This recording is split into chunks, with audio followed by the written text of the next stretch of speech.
Evening, welcome to the Derby debrief from RamsTV. Owen Bradley with former Derby County captain Shaun Barker alongside. Martyn Waghorn scored a hat-trick in 16 minutes this afternoon to help Derby County to just their second ever league victory at Peterborough United. 4-2 it finished.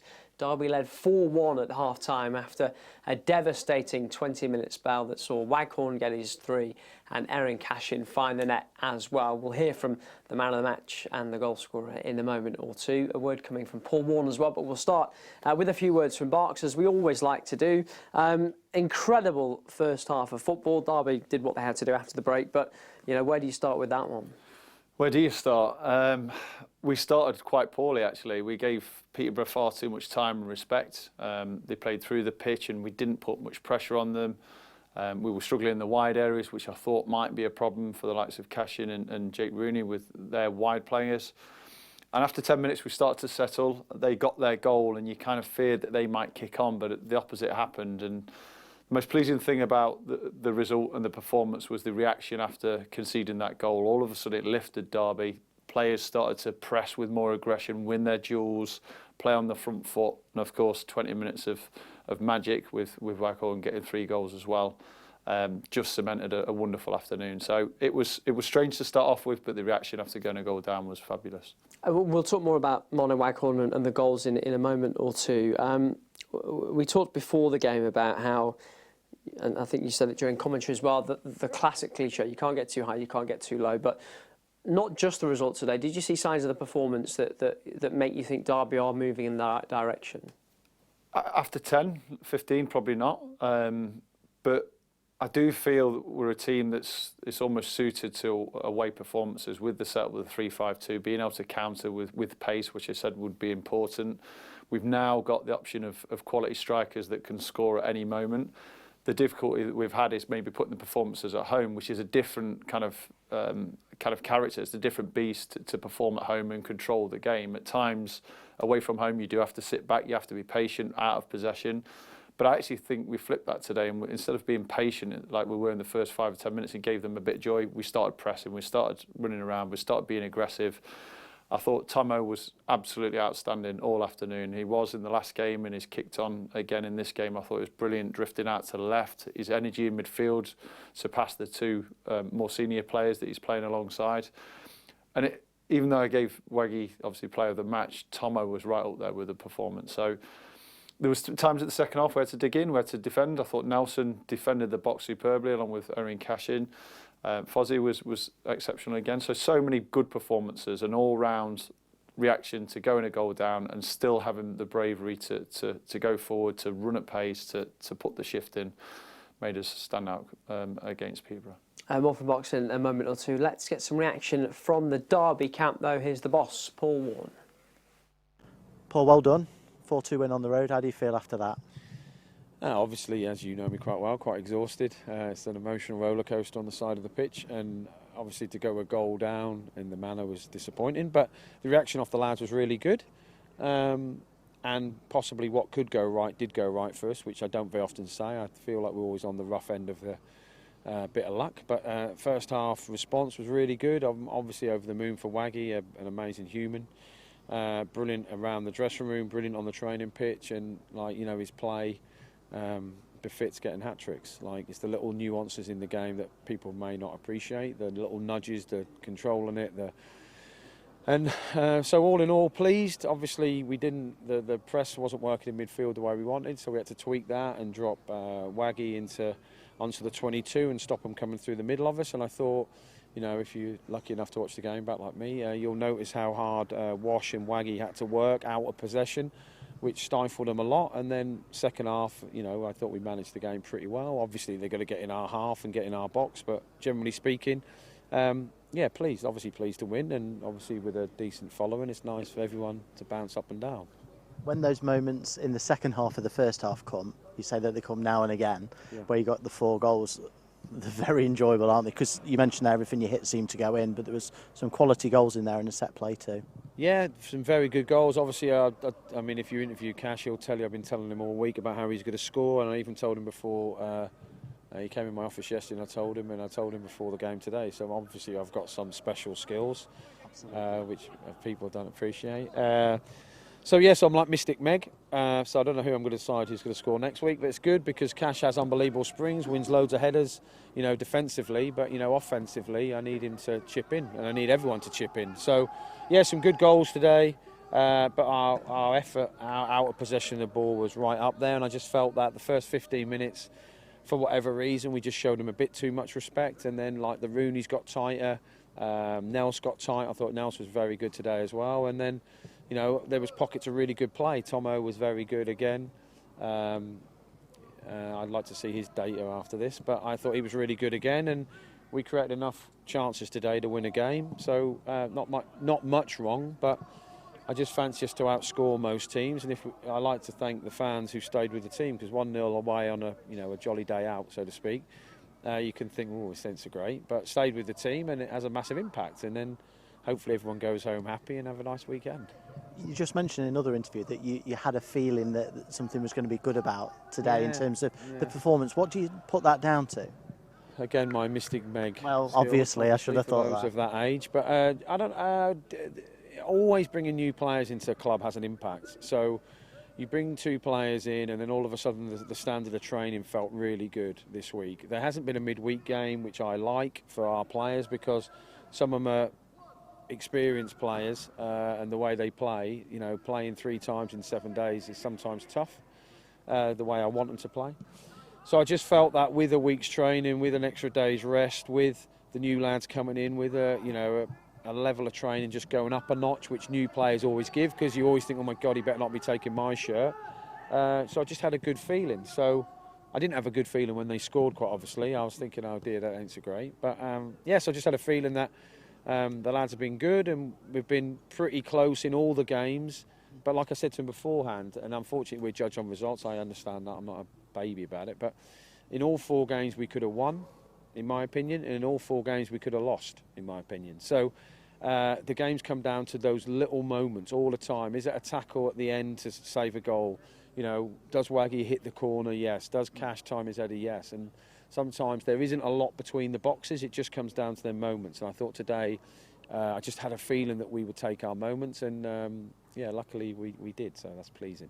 And the 2 new lads that you mentioned there, they got on the pitch as well. Important to get them out there and get a feel of things. The 2 Tyreses, yeah.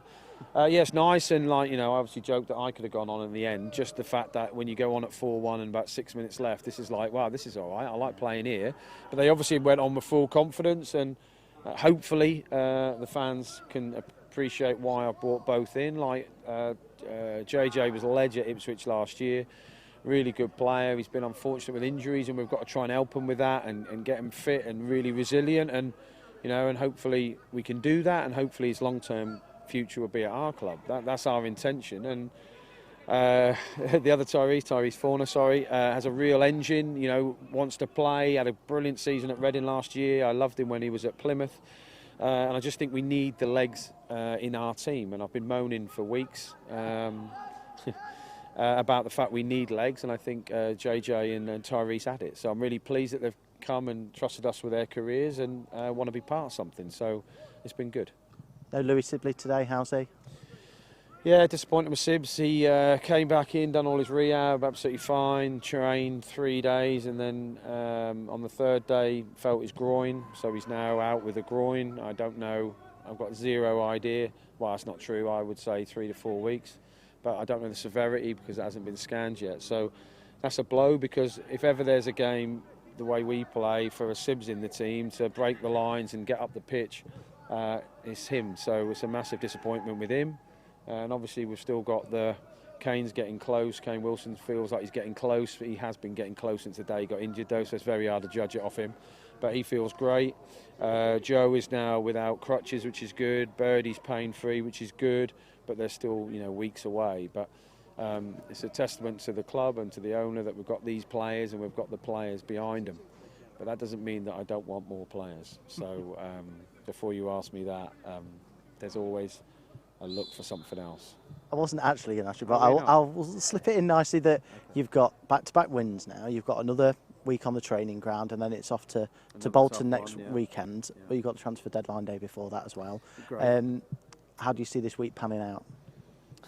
Well, more importantly, I've got Fozz's cricket day tomorrow. You have indeed. So I don't know if any of the cricketers watch this, but no fast bowling at me or I'll just walk off. It looks like it's going to hurt, doesn't it? I just want it just outside of this stump so I can just crack it so my wife can think I'm an all-round great sportsman. How the week goes, yeah, I'm giving them Monday off because they scored off a set piece, so it sort of gripes me in equal measure, but I'm pleased for them because if that keeps the dressing room going, then great. And then over the course of the week and the course of tomorrow, we'll, still try and improve the starting 11 if we can, and try and keep everyone in the building. Always interesting stuff from the Derby County head coach, Paul Warne. Disappointing news about Louis Sibley as well. Of course, Derby fortunate to have a couple of bodies in the building, and maybe we'll talk about that a little bit later, Shaun. But we have to start again with Martyn Waghorn. His only previous Derby County hat-trick was against the Paul Warne team. He scores one for Paul Warne today to win Derby the game alongside the Aaron Cashin goal. And are we seeing a little bit like with David McGoldrick last season, what that maybe extra little bit of quality can do at this level? Yeah, it was interesting listening to one of Waggy's interviews where he's talking about the last couple of years not getting on the score sheet as much as he wanted to and struggling in front of goal maybe. But he showed a real class and composure for his 3 goals today. Didn't see the second one great in terms of his reaction. I think he mentioned that he might have been a little bit fortunate, and sometimes when it's going for you, it's going for you. But the third one was a brilliant finish. The first one was much harder than people would give credit for. How many times have we seen players slash at it or lean back and not get the contact? He just allowed the cross to connect with his feet. And he's a man on form and a man playing with confidence. And whenever there's a striker that's had a history of scoring goals, he's feeling confident. He looks fit. Another thing as well, you see him dropping in positions, recovering back at times. He was defending the box really well. So his all-round play was excellent this afternoon, and he's topped it off with 3 goals as well. And the longer he can continue to score goals, the better for Derby County. And a little bit like the manager was just talking about, he will put the work in. He's mobile enough to do that job. What about the partnership with Conor Washington? Doesn't score today, but we shouldn't overlook the effort that he put in as well. Well, Conor Washington is a wonderful centre forward to run into channels, to stretch the pitch, to really leave the defenders guessing which way it's going to go. And because Waggy is happy dropping into a little 10 position and a bit deeper, like we saw with McGoldrick last year, dropping into little spots to link the midfield and the attackers, it just allows Conor to stretch the pitch and run into channels, which I thought he did really well this afternoon. And without that, the defenders can bump on tight and go tight with Waggy and whoever's playing in that position and go tight deeper on the pitch. But as soon as there's a runner that way, all of a sudden they're left with different options and different problems to solve. So the link between the two was excellent. I thought Conor did really well leading the line. And again, it just works well with Waggy just playing off him. So I noticed after maybe 10 minutes there'd be a slightly different press. Waggy was dropping in, and one thing I like with Waggy as well is he will organise the players around him. Similar to James Collins, he's got that experience, he's got the know-how, and he's got the confidence and belief and leadership skills to dictate where players should be on the pitch. And all those little things, all these key elements of experience and know-how on the football pitch can make a difference. And for him and for Derby, it is making a difference at the moment. Aaron Cashin has been in the news. We know about the bids from Brighton, and we'll see what happens going into the final week of the transfer window. But massive contribution today, defending obviously, but he gets the goal as well to put Derby 2-1 up, and that was such a massive moment in that first half. It was a big moment, but I think it's important that we mention his performances over the last 2 or 3 games compared to maybe the first few games where the back 3 looked very uncomfortable, and Aaron Cashin was guilty of that. He's been so consistent and his levels have been so high over the last year or so that you expect it week in, week out, and you forget he's still a young boy playing at the heart of defence and everything is expected of him. It's great for him to get the goal, and obviously Paul's mentioned there, he wants the defenders, he wants the likes of Aaron to chip in with more goals, and so he should, because he gets his head on so many balls. But I think his all-round play has been so much more like himself. He was dominant defensively. How many times did we see him switch the play? And again, the goal tipped it off for him. So much better performance, much like himself, as the back 3 have looked.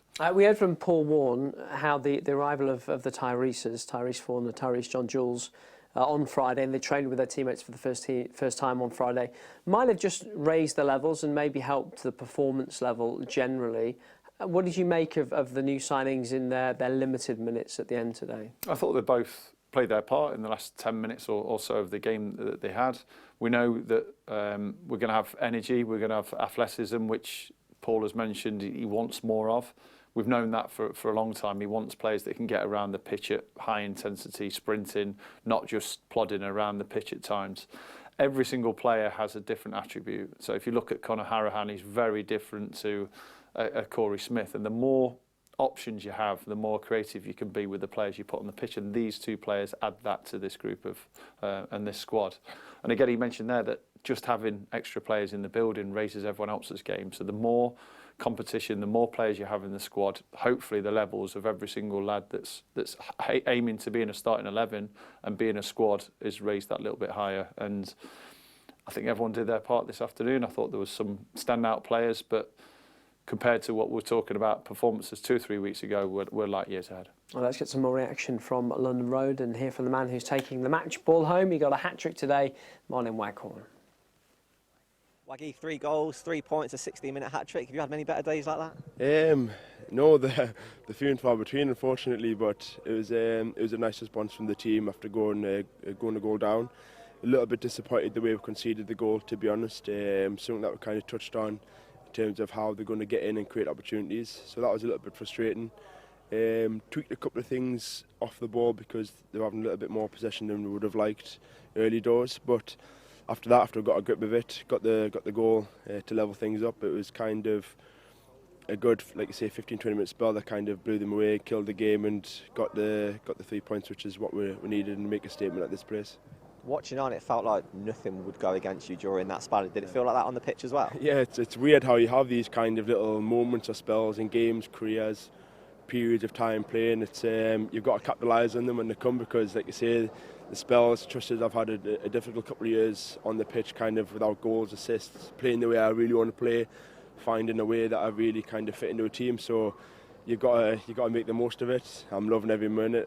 I touched on it when I came back. It's been like I'm back living a dream again, coming back to this place. So just trying to enjoy every minute I can, help the squad. It's where I've always wanted to be. So just got to take it on the chin, enjoy it, have fun, and get ready for another big one next week. You've more than helped the squad today. Let's look at the goals. Let's start with the first one. How pleased were you with that finish? Yeah, it was nice, to be honest, because I had an opportunity first 5 minutes, quite similar. The defender missed the ball, reacted a little bit late. Should have done better in hindsight, but it's something that we work on. Balls set back, crosses coming in the box, and found myself in a little bit of space. I just thought, get across my man, and thankfully, again, movement on the run, and yeah, got a good contact on that, so that was nice. Bit of an old school striker's finish, which is good. Second one, just kind of when things are going for you, they're going for you. Nat had a shot from distance that I just thought, I'm not sure this is getting there, so I'll stick a toe out, and again, when things are going well for you, they kind of go in, and luckily it did. And again, the third one, I'm very pleased with the finish, right foot, and it looked lovely, but again, just kind of being patient with me moving, not kind of rushing or running anywhere, just delaying things and letting the game develop. And Skip picked us out, obviously his knowledge and experience and the way to pass and everything just kind of put on the plate for us. And yeah, it was nice to get that look so quick. It was good. 3 fine finishes, I'd say, because even though the second one, you might say it's a bit fortunate, but striker's got to be in the right place at the right time, haven't they? Yeah, definitely. And like you say, it wasn't an easy finish by all means. I just saw get a toe out, but when things are going for you, they go in. When they don't, that can literally go anywhere. And yeah, it was nice, and a little bit of reaction, and just kind of nice to get the feeling of like you say, the way of things are going well for you, and you've got to build on that. You've got to take self-belief and confidence, and like I say, it's a tough league, it's a tough place to come, and I thought the way they started really well, and you can see why they was up there, but to come back and have the reaction we did was probably more pleasing. The way we kind of turned the game around so quickly in the first half was very good. What does it say about the squad as well that you turned it around in the first half rather than having to get back in the dressing room and hear from the manager as well? Yeah, we could have easily kind of folded and kind of grind out the first half and come back in and look for questions, pinpoint fingers and stuff like that, but to credit to the coaching staff, the way we changed stuff during the first half and nullified the way they were playing, that helped us get a foothold in the game. And then getting the goals so quick together, obviously it's for them, they're on home, they're on the front foot, and for us to get the two things so quickly kind of killed the whole atmosphere and gave us the ascendancy to kind of come out second half and just do the job that was needed to be done and finish off the game. That was going to be my next question. What is the messaging at half-time when you're in a position like that? You've just got to keep going. You've got to do the basics very well. I know it sounds cliche, but they'll end up costing you goals if you don't do them very well. Defending, squeezing up, heading the ball. I know it sounds very, very simple, but if you don't do them properly, they've got good players, they've got quality, and they'll come back and get you goal. And you know what it's like, even though you're 3 goals up, conceding goals, it's never nice, and they get the home crowd going. So that was the message. Don't give them anything cheap. Obviously, see if we can score more goals. It's there to be taken. I had a couple of opportunities while she was in. I thought Collar was brilliant when he came on. The boys that came on were a huge impact. I think the last 10 minutes when JJ and Phones came on, I thought the way they kind of just killed the game from them, and like you say, that the squad's going to be massive this year, and to have those boys come on and kind of, it's going to hurt teams because they see the strength coming off the bench. It's going to be massive for us. Back-to-back wins now, and at a difficult place today as well. How pleased are you with the way things seem to be clicking at the minute? Yeah, we're nowhere in the finished article. We know we've got a lot of things to work on to get better at, but it's a step in the right direction for sure. To come here, it's a tough place to come. They're going to be up there and around the season, so to come here, take 3 points off them is massive. Going into another big week next week, it's going to be another tough game. So yeah, we've got to build on it, take the confidence from today and enjoy it, because like you say, it's a good win, but full focus next week will be on getting 3 points at Bolton. You speak about enjoying it. You certainly seem to enjoy it when you went out to those fans at the end. You've always had a great relationship with them, haven't you? Yeah, I've always had a good relationship, and I'm grateful for that. Because some places you can go and it's not as nice. So to come here and just repay them, because they've always stuck by us. I've always had a good relationship with them, staying in and around the area as well. It's been nice, and yeah, it's nice to be able to celebrate with them. And they were in fantastic voice again today, weren't they? As they always are. Yeah, I was going to say, when you come places like this, you need them, and it's a difficult place to come, and it can be tough when you, especially when you go down, and the way the back row, especially when the 2 goals went in quick succession, you kind of felt the whole momentum shift and the atmosphere shift, and yeah, they're massive, because we're going to need them right throughout the season, because it'll be a tough old year. There is hat-trick hero today, Martyn Waghorn. Results from League One this afternoon. We've reached the 5-game mark now, of course, and Oxford United are top of the table. 4 wins out of 5 for them. Tyler Goodrum scoring twice this afternoon. They got the winner late on to beat Charlton, who've struggled to start the season. Exeter have enjoyed a really good start as well. 2-1 victory for them today. Bolton are right near the top of the table. Derby's opponents next weekend, of course, held to a draw today by Burton Albion. Lincoln have started really well too. They inflicted defeat on Blackpool for the first time this season. Other victories today, Barnsley beating Wigan, who are just starting to stumble a little bit after their positive start to things. And Derby, arguably the big winners today. That's just about all from us for now. If you want more reaction to today's game, it'll be on the website for you, dcfc.co.uk. My thanks to Barks as always. On behalf of me and the team, thank you and goodbye.